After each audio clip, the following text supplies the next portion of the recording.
आज का विषय है क्या सत्य है और क्या असत है। आज इसी विषय पर विचार किया जाएगा। आज इसी की चर्चा।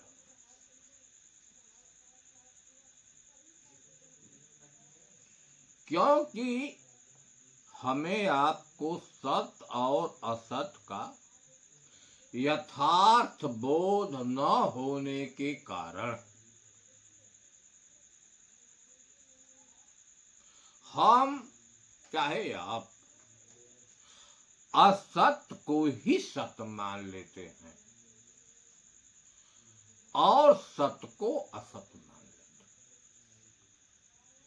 हैं। इसमें मूल कारण है कि हमें सत्य का और असत्य का यथार्थ बोध यानी लक्षण मालूम नहीं। जैसे मानस की एक कवाई है कि झूठा हूं सत्य जाहि बिनु जाने, अज्जे में भुजंग बिनु रजु पहचान। झूठ क्या है और सत्य क्या है, इसका बोध न होने के कारण कैसी स्थिति उत्पन्न होती है। जैसे रास्ता है, अंधेरी रात है, रास्ते में रस्सी पड़ी है, हम रस्सी को देखते हैं तो उसमें से सर्प का भास होने लगता है कि सर्प है। कारण का कि हमने सर्प को देखा है और सुना भी है कि सर्प लंबा होता है, गोला होता है, तुरंत सर्प का भास होता है। वह कब तक रहता है? जब तक प्रकाश के जरिए नहीं देख पाते। अगर हमारे पास ज्ञान रूपी प्रकाश है तो तुरंत हम सत्य असत का निर्णय ले लेते हैं। निर्वार करके असत को छोड़कर हम सत्य को ग्रहण करते हैं।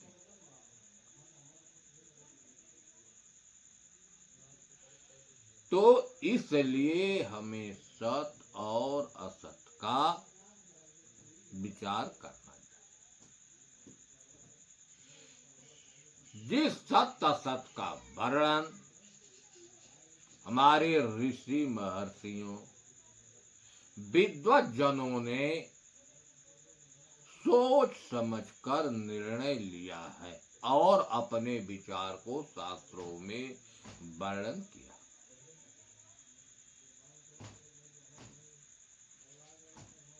गीता एक महान ग्रंथ है, भगवान कृष्ण का गाया हुआ है। लेख तो व्यास जी का है, लेकिन जो भगवान कृष्ण ने वर्णन किया है व्यास जी ने उसी को भाषाबद्ध किया, ऐसा लोग कहते हैं। तो गीता में सत्य और असत्य दोनों का विवेचना भगवान कृष्ण ने किया। कैसे? ना सतो विद्यते भावो,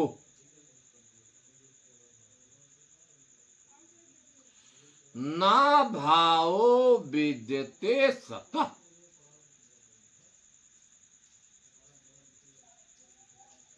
उन्होंने कहा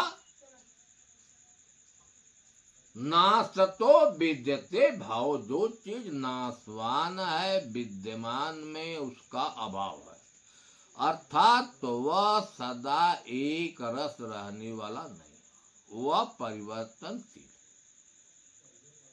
कभी भाव हुआ, कभी अभाव हुआ। एक जो सत्य है उसका कभी अभाव नहीं हुआ। इन दोनों को संतों ने वर्णन किया है। आपने देखा, लेकिन देखना कहाँ है? अपने शरीर तल। वास्तविक निर्णय शरीर तल पर ही हो।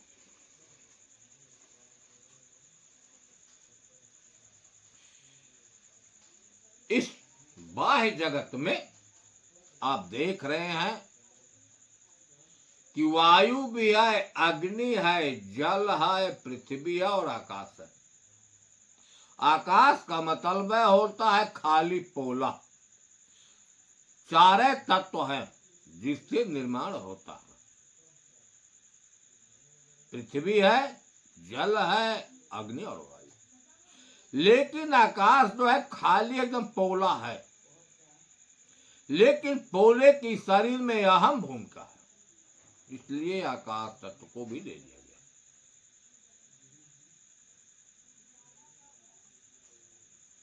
और एक सत्ता है जिसको हम परमात्मा कहते हैं। उसी को कहीं ब्रह्म नाम से, कहीं राम नाम से, कहीं हरि नाम से, कहीं चेतन, कहीं सार शब्द, कहीं टकसार, कहीं पारक, कहीं आदि पुरुष आदि नाम, कहीं क्षेत्रज्ञ, अर्थात एक सत्ता को जिसको हम सत्य नाम से जानते हैं, लोगों ने वर्णन किया, कहा है। अब हम शरीर पर देखें। शरीर के बाहर या शरीर नहीं था तब भी यह 5 तत्व थे। यह कब के हैं कोई पता नहीं। पुरुष प्रकृति वेदनादि उभाव पे विकारांश च गुणांश चैव प्रकृति विधि सब। भगवान कृष्ण का यह अर्जुन, यह पुरुष और प्रकृति दोनों अनादि हैं। कब के हैं कोई रिकॉर्ड नहीं। लेकिन गुणांश चैव विकारांश चाहे प्रकृति विधि, यह जो गुण है और विकार, गुण कौन है, विकार कौन है, इसको जानना जरूरी है। गुण है सत रज और तम, यह 3 गुण हैं। विकार क्या है? काम, क्रोध, लोभ, मोह, मद, मत्सर, ईर्ष्या, द्वेष और अहंकार, यह विकार। का इनका संबंध प्रकृति से है, पुरुष से नहीं।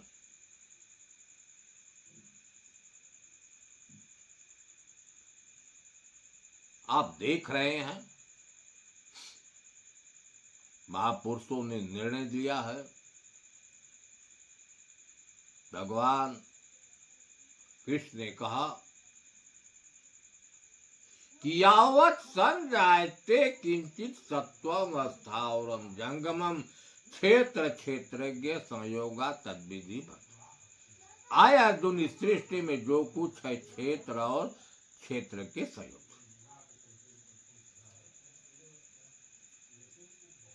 गोस्वामी जी ने मानस में सभी शास्त्रों और संतों को मत को देख कर ही लिखा। उन्होंने वर्णन किया है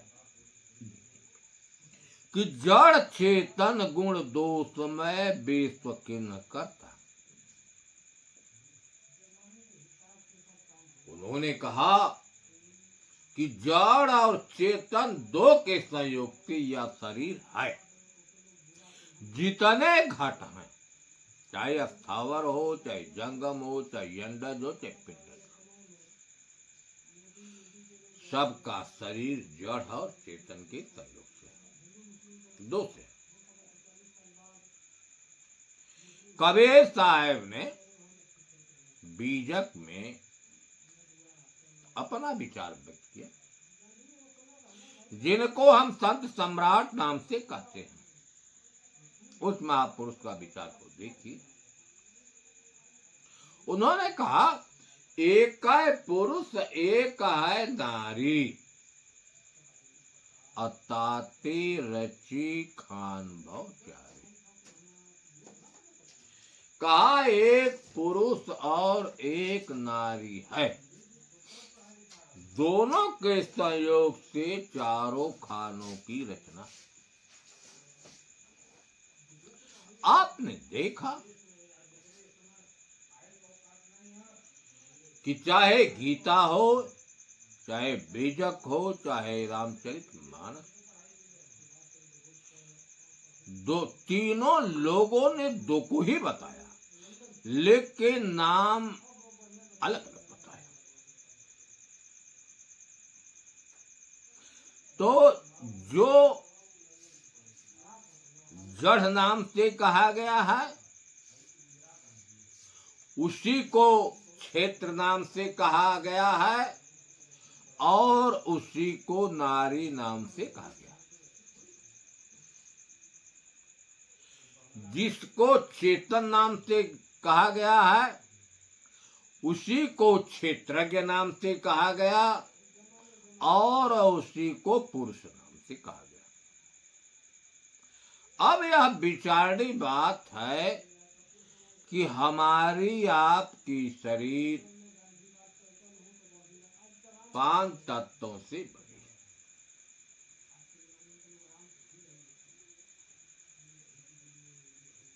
है। इस शरीर की रचना रज और वीर से।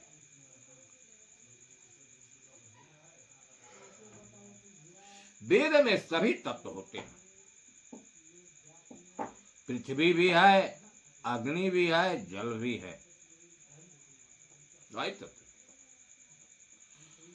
यह वीर माता के गर्भाशय में जाता है, तब रज और वीर के संयोग से पिंड बनता है, शरीर की रचना बनती है। जब शरीर की रचना हुई, उसमें चेतन प्रवेश कर गया, अर्थात जीव प्रवेश कर गया। अब आप देख रहे हैं, यही जड़ और चेतन दो का संयोग हो गया। इस शरीर में मां के गर्भ में ही जड़ और चेतन दोनों का संयोग हो गया। अब आप देख रहे हैं कि गर्भ में ही शरीर प्रतिक्षण परिवर्तन हो रही, हमेशा वृद्धि को प्राप्त हो रहा है, परिवर्तन की क्रिया चालू। 9 महीने की बाद यह शरीर पूर्ण रूप में विकसित हो जाता है, और चेतन की चेतना से वह चेतन है।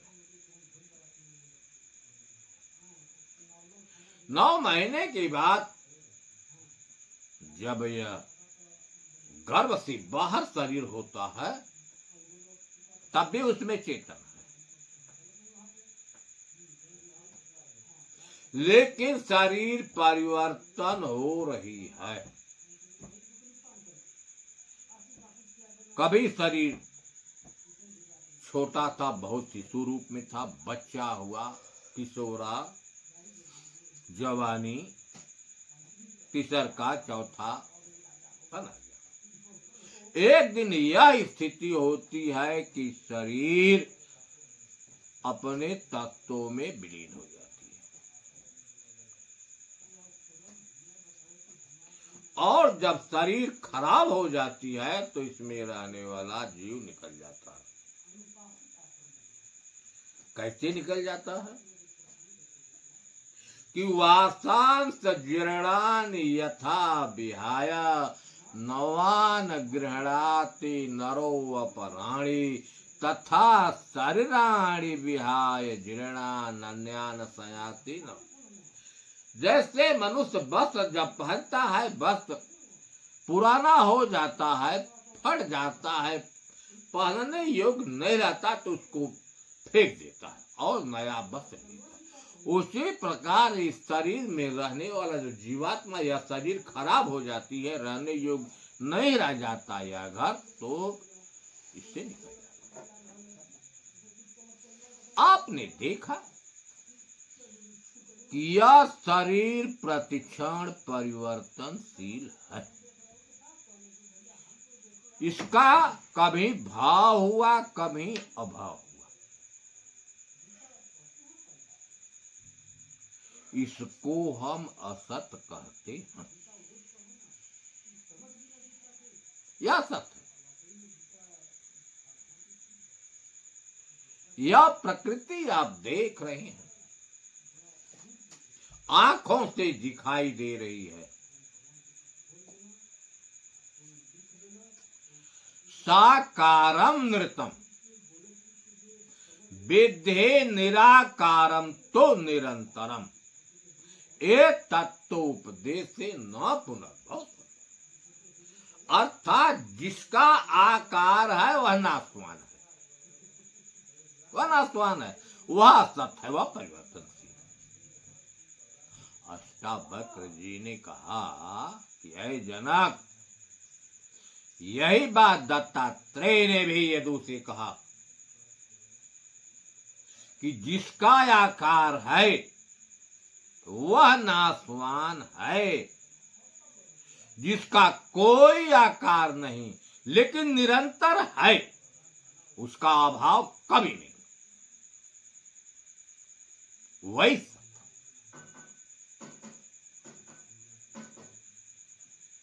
आप देख रहे हैं। संतो दृष्टि पर ऐसो माया, जो आंखों से दिखाई दे रही है माया है, वही असत है। सबसे बड़ी पहचान तो यही है कि जो इन आंखों से दिखाई दे रही है माया है। संतों आवे जाए सो माया, जो आ रही है जा रही है वही माया है, वही असत है। क्योंकि आप शरीर देख रहे हैं कि रजबीर से शरीर बने, विकसित हुआ, सभी अवस्थाओं से गुजरा और अंत में अपने तत्व में विलीन हो गए।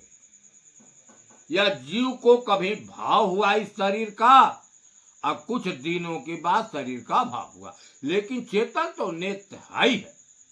अगर वास्तविकता में सत्य है तो एक चेतन जीव जो इस शरीर में है, इसी को कहीं राम शब्द से, कहीं ब्रह्म शब्द से, कहीं हरि, कहीं चेतन, कहीं साक्षी, प्रकाशक, आत्मरूप, टकसार, क्षेत्रज्ञ, एक को ही लोगों ने अनेक नामों से कहा। सत्य की पहचान देखिए। और सबसे बड़ी यही पहचान है कि जो चीज परिवर्तनशील है, अभी है, दिखाई दे रहा है, फिर खत्म हो गया, वह माया है। वह सत्य है। जो आंखों से दिखाई दे रहा है वह सत्य है। जो आंखों से नहीं दिखाई देता, इंद्रियों का विषय नहीं है, लेकिन है, स्वीकार किया जाता कि है, स्वीकार किया जाता है, क्योंकि उसकी लक्षण इस शरीर में प्रदर्शित होते हैं।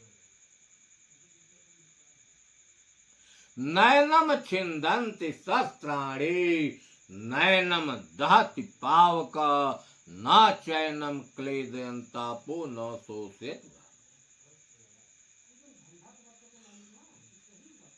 गीता का श्लोक कर रहा है कि उस परमात्मा तत्व को शास्त्र नहीं काट सकता, क्योंकि शास्त्र उसी को काटेगा जिसका आकार होगा। जिसका आकार होगा उसी को हवा भी उड़ा सकती है, जिसका आकार होगा उसी को जल गीला कर सकती है।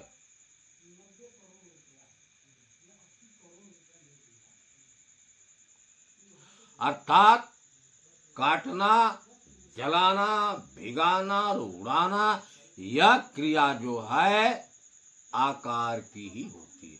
जिसका कोई आकार ही नहीं है उसको शस्त्र क्या काटेगा? इसकी अनुभूति घट में देखिए, घट के बाहर मत जाइए। घट के बाहर तो लोग आपको आकाश दिखाते हैं, कहते हैं कि यही सत्य है। अरे सत्य तो कोई वस्तु, आकाश तो कोई वस्तु नहीं है, खाली स्थान है। इसको हम ब्रह्मांड भी कहते हैं। इसी ब्रह्मांड में ब्रह्म और अंड शब्द से ब्रह्मांड है। परमात्मा भी है और प्रकृति दोनों इसी खाली आकाश में है। कैसे है? शरीर तल पर कर देख लीजिए, क्योंकि जो स्थिति पिंड की है वही ब्रह्मांड की है। यह शरीर 5 तत्वों से बना हुआ घर है। इसमें खाली आकाश है। कैसे आकाश है? सारी नस नाड़ियां पोली हैं,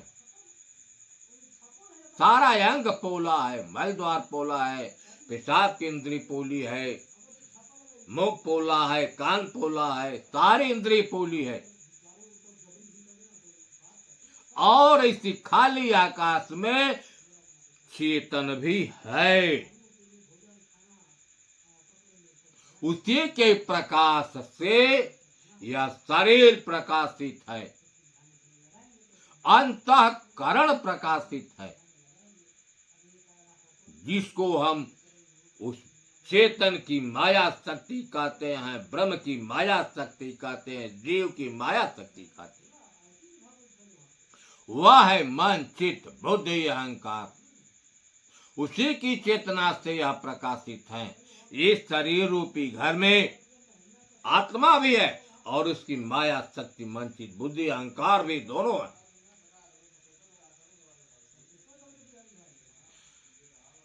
अंतःकरण के पास स्वयं की सत्ता नहीं और चेतन की चेतना से चेतन है। आपने देखा पिछले में कि वह चेतन नित्य और शाश्वत है, उसका कभी अभाव नहीं है। घर खराब हो जाए तो निकल जाएगा और घर सही है इसमें है। उसकी कार्य क्या है यह भी आप जान लें। अंतःकरण यानी मन, चित्त, बुद्धि, अहंकार से जो कुछ क्रिया का जन्म होता है, चाहे बुद्धि के अंदर क्रिया हो, मन के, चित्त के, अहंकार के अंदर क्रिया होती है, और उन क्रिया को कर्म रूप में परिणित करने वाला यही मन है जो इंद्रियों से कार्य कराता है। कर्ता इंद्रियां हैं। और इस शरीर में रहने वाला जो है अकर्ता है। सारे कार्यों को वह देखने वाला है, उसको हम साक्षी भी कहते हैं।